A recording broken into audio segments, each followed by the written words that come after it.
What if the best hour of your life is the one you keep sleeping through? Every morning in America, millions of alarm clocks go off at 5 a.m., and almost every single one of them gets snoozed.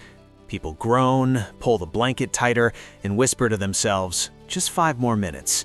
And then 5 becomes 10, 10 becomes 30, and before they know it, another morning is gone, wasted before it even began.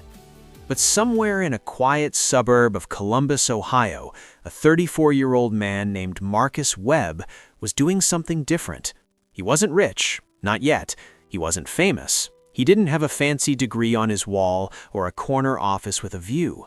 What he had was a single habit that most people would laugh at if you told them. Every single morning, without fail, at exactly 5 a.m., Marcus got up. Not because someone forced him, not because his boss was watching, not because some productivity guru told him to. He got up because about 2 years ago, at the lowest point of his life, sitting alone in a parking lot at midnight, sobbing into his steering wheel, he made himself a promise. He told himself, if I keep living like everyone else, I'll keep getting what everyone else gets. And he was done with that. The secret isn't the hour. The secret is who you decide to become before the rest of the world wakes up and starts telling you who you are. 2 years before that cold October morning when Marcus changed everything, he had been sitting across from his wife Diane at their kitchen table in Columbus. The coffee was cold, the kids were in bed, and Diane was looking at him with tired eyes. Not angry eyes, not cruel eyes, just tired. The kind of tired that comes from carrying hope for too long. "Marcus," she said softly, "I love you, you know I do, but I am so tired of waiting for the life we said we'd build." He didn't argue. What could he say? She was right. At 32, Marcus was working a warehouse job that paid just enough to keep the lights on. He had a dream. He'd always wanted to build a landscaping business, something real, something with his hands. But the dream lived in a notebook in his desk drawer, buried under old bills and takeout menus. He never opened it. He was too tired after work, too drained on the weekends, too stuck inside a loop he couldn't seem to break. 3 months after that kitchen table conversation, Diane packed a bag. Not forever, she made that clear, just to stay at her mother's for a while, just to breathe. And Marcus found himself alone in a 3-bedroom house that echoed.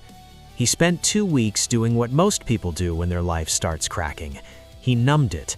Late nights scrolling through his phone, fast food at midnight, sleeping until 9, 10, sometimes noon on his days off. He told himself he was resting. He was lying to himself. He was hiding. Then came the night in the parking lot. He'd driven out to a 24-hour diner on the edge of town, not because he was hungry, but because the silence in the house became unbearable. He sat in the parking lot for 40 minutes, engine off, looking at his own reflection in the darkened windshield, and what he saw scared him. He looked like a man who had given up. He called his older brother Darnell, the only person he could call at that hour without it being a crisis. Darnell picked up on the second ring.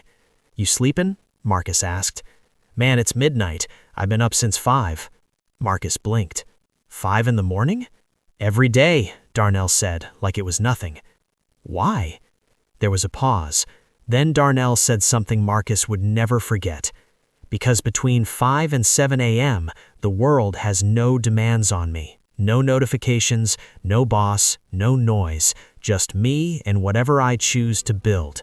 Those 2 hours, that's my life. The rest of the day, that belongs to everyone else." Marcus sat with those words in the dark parking lot for a long time, and somewhere in his chest, something shifted, like a door that had been stuck, finally groaning open, just a crack.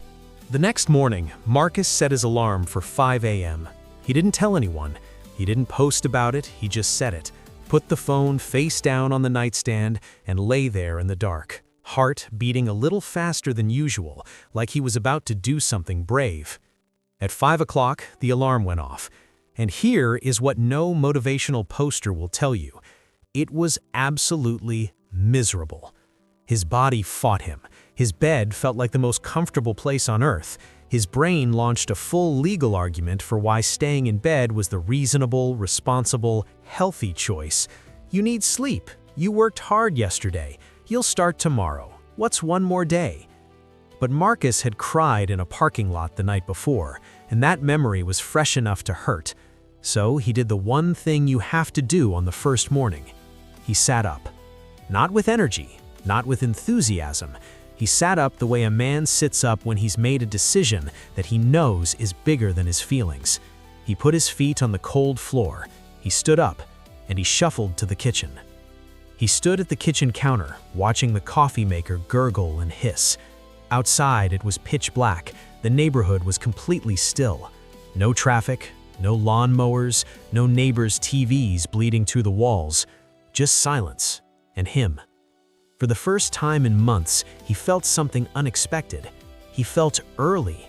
He felt ahead, like the world hadn't started yet, and he had somehow slipped in through a side door before everyone else arrived. He opened the notebook, the dream notebook, the one with the landscaping plans. He didn't do anything dramatic that first morning. He made a list, a simple, honest list of everything he would need to start a small landscaping business. Equipment, licenses, first customers, pricing. He wrote for 45 minutes and drank 2 cups of coffee, and when the sun started to lighten the sky outside his kitchen window, a pale orange spreading over the rooftops of Columbus, he felt something he hadn't felt in a very long time. He felt like himself. He went to work that day and did his warehouse shift. Nothing had changed on the outside. His wife was still at her mother's, the bills were still there, the house was still quiet at night, but something had shifted on the inside. A gear had clicked into place, and when he went to bed that night, he set the alarm again, 5 a.m.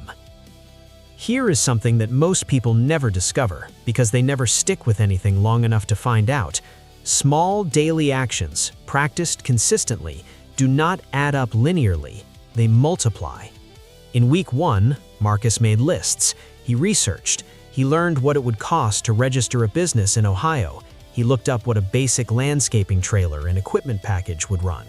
He started watching YouTube videos at 5 a.m. about how to get your first clients, how to knock on doors, how to hand out flyers, how to price your work so you actually make money. In week 2, he started calling people. Quietly, from his kitchen table before dawn, he would write down the names of 5 neighbors, 5 businesses on his street, 5 people from his church who might need lawn care.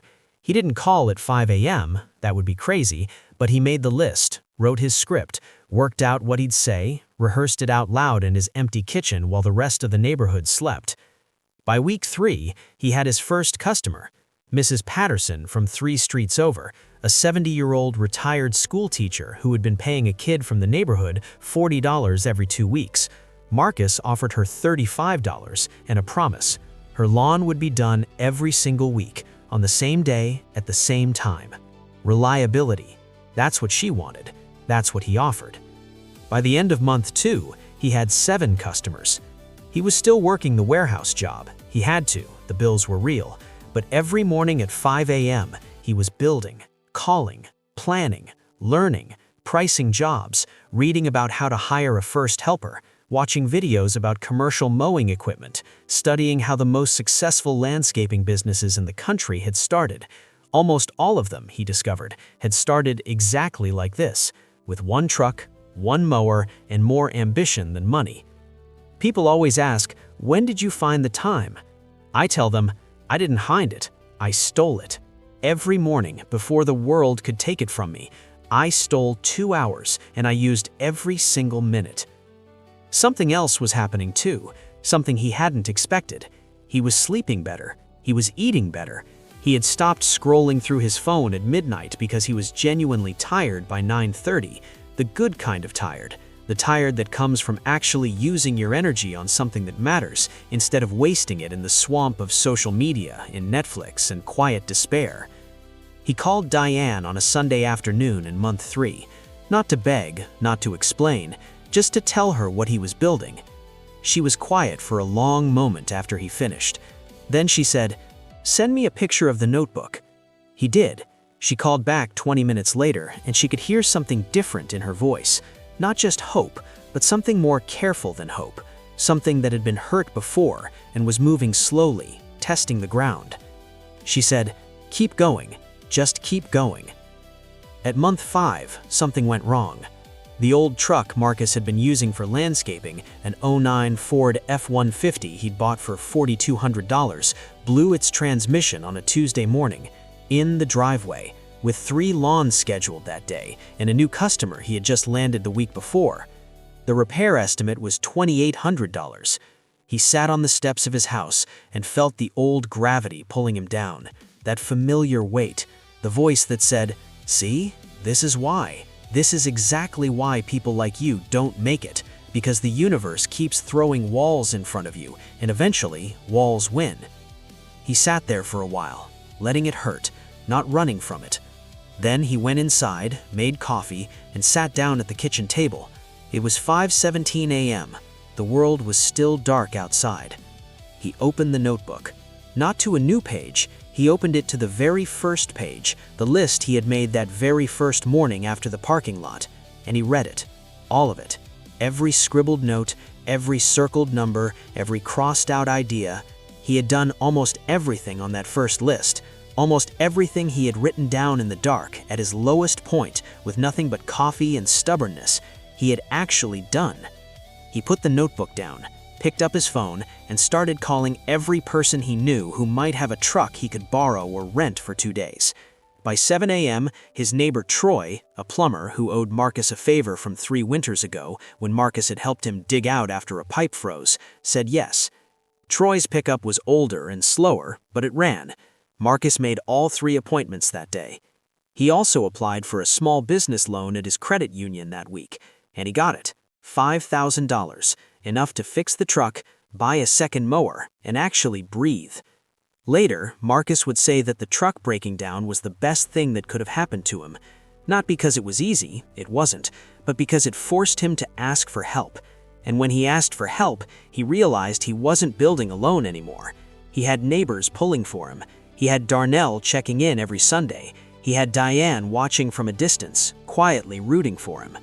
The 5 a.m. habit had given him something he hadn't expected: community. Because people who are building things attract people who are building things. Because when you show up consistently, people notice.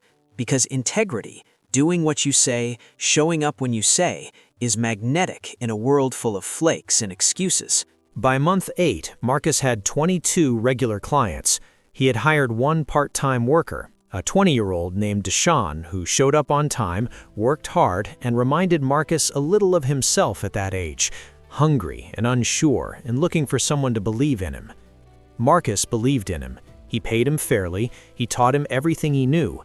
He told him once, at the end of a long, sweaty day of mowing and trimming and hauling debris, "Deshaun, whatever you want to build in your life, start it at 5 a.m., before anyone can interrupt you, before your own doubts get loud, before the world starts piling its agenda on you. That first hour and a half, that belongs to you. That's where you plant things." Deshaun looked at him sideways. "You sound like a motivational poster." Marcus laughed. "I sound like someone who cried in a parking lot and decided to do something different." Here is the real secret, the one that never fits neatly on a motivational poster or a 30-second Instagram reel. Waking up at 5 a.m. is not about waking up at 5 a.m. It is about making a decision every single day that your dreams matter more than your comfort. It is about choosing, in the smallest, quietest way imaginable, to believe that your future is worth 1 hour of sleep. It is about training your brain, day by day, to be the kind of person who does hard things even when they don't feel like it.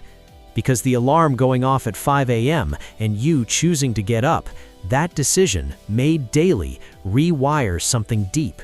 It tells your subconscious, I am the kind of person who keeps promises to myself. And once your subconscious believes that, everything changes.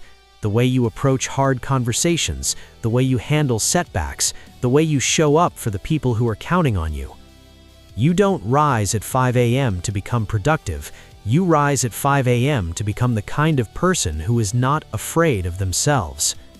Marcus had been afraid of himself for years, afraid to open the notebook, afraid to try and fail, afraid that wanting more was arrogant or foolish or proof that he didn't appreciate what he already had. 5 a.m. didn't cure that fear. Nothing cures fear. But every morning when he got up and faced the dark kitchen and made the coffee and opened the notebook, he looked his fear in the eye and said, "Not today. Today I build." On a Saturday morning in November, almost exactly 1 year after the parking lot night, Marcus was at the kitchen table at 5 a.m., laptop open, reviewing bids for 3 commercial properties he was pitching. The coffee was hot, a lamp in the corner was the only light, the rest of the house was dark. He heard a key in the front door. He looked up. Diane stood in the doorway, a duffel bag over her shoulder, her eyes a little wet, her chin doing that stubborn thing it did when she was trying not to cry. "I told myself I'd come back when I saw a man working on his life," she said. "I didn't want words, I wanted to see it." She'd been driving past the house some mornings. He hadn't known that. She'd seen the lights on in the kitchen before dawn, week after week. She'd driven slowly, and the kitchen light was always on. And somehow, that light, that small, stubborn, unglamorous kitchen light at 5 a.m., had told her something no conversation could have. He stood up from the table. She crossed the room. They held each other in the kitchen while the coffee brewed and the dark neighborhood slept outside, and the clock on the wall said 5:14 a.m. Their daughters came back the following weekend. The first morning they were home, his older daughter, Aaliyah, she was 9, padded into the kitchen at 5:30, hair everywhere, still half asleep, to find her dad at the table with his notebook and coffee. "Daddy, why are you always up so early?" he asked. He pulled out the chair next to him and patted it. She climbed up, tucked her feet under herself, and leaned against his arm. "Because I'm planting seeds," he told her. She yawned. "What kind of seeds?" He looked at his notebook, at the bids, at the business that was now, quietly and genuinely feeding his family, at the life that had been buried in a desk drawer for years and now was real, outside in the world, growing. "The kind that take a while," he said, "but they grow." By month 18, Marcus Webb Landscaping had 47 regular residential clients, 2 commercial contracts, a proper used box trailer, 2 full-time employees, and a reputation in his corner of Columbus as the company that always showed up on time and always did what they said they'd do. He wasn't a millionaire, he might never be, that was never really the point. The point was this: he had built something real with his hands and his hours, from nothing but a notebook and a decision to get up early. People ask him now, neighbors, church friends, a cousin in Cleveland who called after hearing the story third hand. They ask him, "What's your secret? What made you turn it around?" He always gives them the same answer, and they always look a little disappointed because they're hoping for something complicated, some system, some app, some course or program or mentor or lucky break. He tells them, "I got up at 5 a.m. and I worked on my dream before the world could talk me out of it. That's it. That's the whole thing." Here is what the 5 a.m. hour teaches you if you give it time. It teaches you discipline, not the dramatic, cinematic kind, but the quiet, daily, unglamorous kind that looks like making coffee in the dark when nobody's watching. It teaches you identity, because every morning you get up, you are casting a vote for the person you want to become, and votes add up. It teaches you peace, because there is something profoundly calming about an hour that belongs entirely to you. No inbox, no texts, no demands, just you and the work you've chosen. It teaches you hope, because it is very hard to feel hopeless about your future when you are actively building it. Here is what I want you to hear, really hear, before this story ends. Marcus Webb is not special. He is not uniquely gifted. He did not have advantages most people don't have. He was a tired man in a quiet house who had let his dream collect dust for too long. He was you, maybe, or someone you know, or someone you could easily become. The distance between the life you have and the life you want is not measured in talent or luck or connections. It is measured in mornings. In the mornings you chose to stay in bed and the mornings you chose to get up. in the hours you gave to scrolling and the hours you gave to building, in the days you let other people's priorities run your life and the days you took even 1 hour back. You don't have to start a business. You don't have to become an entrepreneur. Maybe your dream is a novel you've been meaning to write. Maybe it's getting healthy. Maybe it's learning a skill that could change your career. Maybe it's spending 1 quiet hour a morning on your mental health, praying, meditating, thinking before the noise of the day drowns you out. Whatever it is, it deserves the morning. Tonight, before you go to sleep, set your alarm for 5 a.m. or 5:30 or even 6 if that's your stretch. Set it for 1 hour earlier than you usually rise. Put your phone across the room so you have to stand up to turn it off. Lay out your coffee cup. Open your notebook to a clean page. And when that alarm goes off tomorrow morning and your body argues and your mind makes its case and the bed feels like the most reasonable place in the world, remember this. Somewhere in Columbus, Ohio, a man used to sit in his car in a parking lot at midnight and cry because his life was slipping away. And then one night he heard about a habit, and the next morning he sat up, feet on the cold floor, kitchen light on, coffee in the dark. And the world didn't change, not right away, but he did, and that was enough.